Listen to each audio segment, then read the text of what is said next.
Hello, Abhijit. I'm Anurakti from the Association for Asian Studies and would like to welcome you to the AAS India interview series. Thank you so much for your time. So I am Abhijit Waghre. I am from Nanded, Maharashtra. And basically, I've done my graduation in Bachelor of Civil Engineering. After that, I have went on to pursue my MTech in Water Management. And after that, I did one interdisciplinary fellowship program, which is called as Urban Fellows Program at Indian Institute for Human Settlements at Bangalore. After that, I joined Indian Institute of Management, Bangalore, in the project called Jal Jeevan Mission, where I worked for almost 1.5 years. Now I have shifted my focus on the subject of caste and access to water in India, where I'm currently working with Professor Deepak Malha at Indian Institute of Management, Bangalore. And my current project is kind of looking at the historical caste atrocities and its relationship with access to public water sources and the hierarchy, social hierarchies of in Indian context with respect to the both historical and contemporary times of access to water in rural India, especially. Recently, I attended Association for Asian Studies annual conference as well in Seattle, where I presented this paper called Tracing the Caste Atrocities Against Dalits for Accessing Public Water Sources. I have demonstrated how the caste was was a barrier in past when there was no constitution. But even after the constitution reforms and the policy reforms, how communities like Dalits still continue to face the discrimination, violence, and even they have been killed for just accessing public water sources. So I joined this fellowship called Urban Fellows Program, which is kind of interdisciplinary course. And there I read Dr. Babasaheb Ambedkar, even though I knew him, but I never read him. And I read his text called Annihilation of Caste, which is a very powerful and very intellectual work from the 1936. And then I got like many different perspectives about how the caste system is still like, means like obviously it was there, but still now it's still there. So according to that, I just shifted my focus from very technocratic view to like how social things are embedded in the Indian society, like caste. And that's where like I started digging out more into in the social side of the problems like access to water in India, and after that I went on to read a lot of difficult texts, because as you are coming from the civil engineering background, you are not a trained kind of a social researcher, but because you are just an interdisciplinary researcher. But you need to read a lot of difficult social text, right? And yeah, that's how I got into like this research.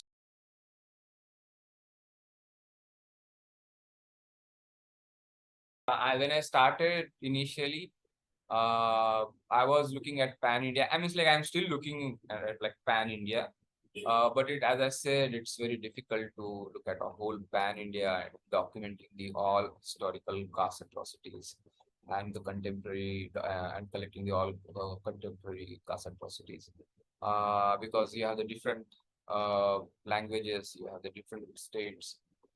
So now, as of now, because I come from Maharashtra, so I know Marathi. So my current work is I'm doing in Maharashtra, in Mumbai. I'm looking at the archives of Maharashtra state, and I'm looking at the news reports from 1927 onwards to till date. In Maharashtra also, I'm looking at Marathwada region as of now. But when you look in these news reports, you will find all different kinds of the caste atrocities. So as of now, I'm just collecting, and when the time will come, I will just refine it But at the same time, I am also looking at the online archives like ProQuest and all, where I'm collecting the pan India also for my maybe for future research.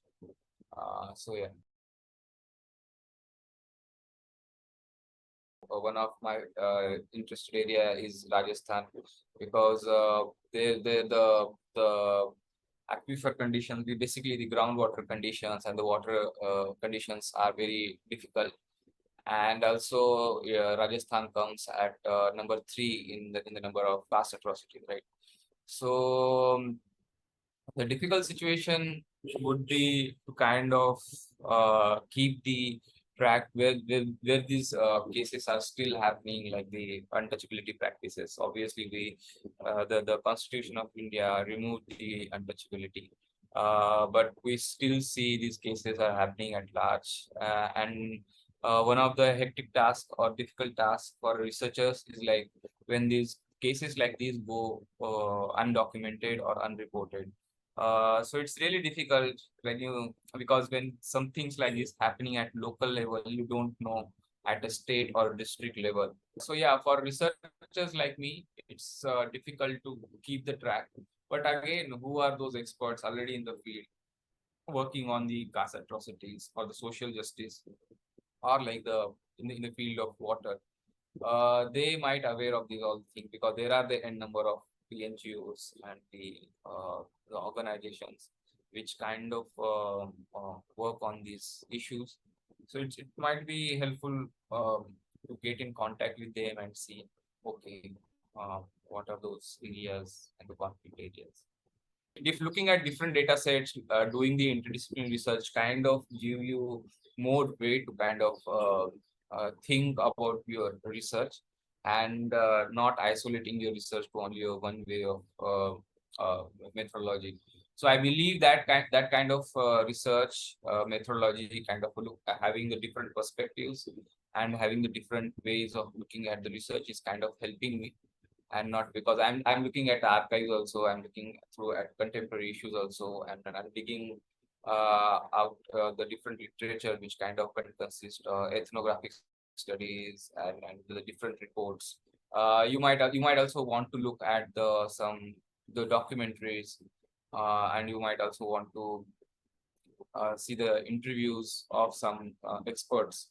So this kind of research kind of opened a lot of doors to what you were not thinking or what you were missing in your research. So that's why I'm saying I focus more on the interdisciplinary research because it's not kind of monotonous. It kind of keep you engaging with your research subject through a different mediums.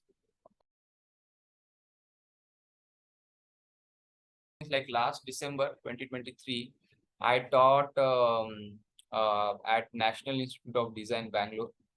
Basically, I taught to the design students, where I offered 10 days course of reimagining the water cycle. So this comes from my writing and my research, where I'm arguing that, okay, in Indian context, where we draw our childhood water cycle, where we have the pretty image of the evaporation, precipitation, condensation, and then there have been like all components of that water cycle where we can see the pretty amount of rain falling on the ground, and then we can see river, lakes, and in the sun and the mountain. But what we have been missing in that picture is people. We never drew people uh, in that water cycle. So what I argue is that is very essential to kind of bring that missing link in water cycle.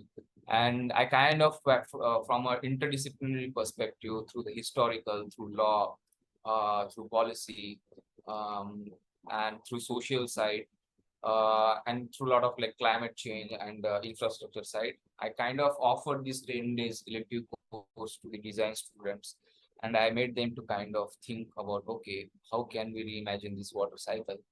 And yeah, it was a good experience with the students. They came up with a lot of their design outputs, uh, like their visualizing. They kind of made some games, So people can participate, in that game and can think of the social democracy of access to water. A lot of students and the people and academicians come out of their disciplines, sit together and kind of think of the new ways producing the research, which also kind of helpful in these issues, critical issues of caste and access to water. I became Association for Asian Studies member last year in September, October something, and I had submitted my independent research paper to the panel. Any collaborations, or if someone is interested to kind of this topic, maybe get connected. So yeah, that's good.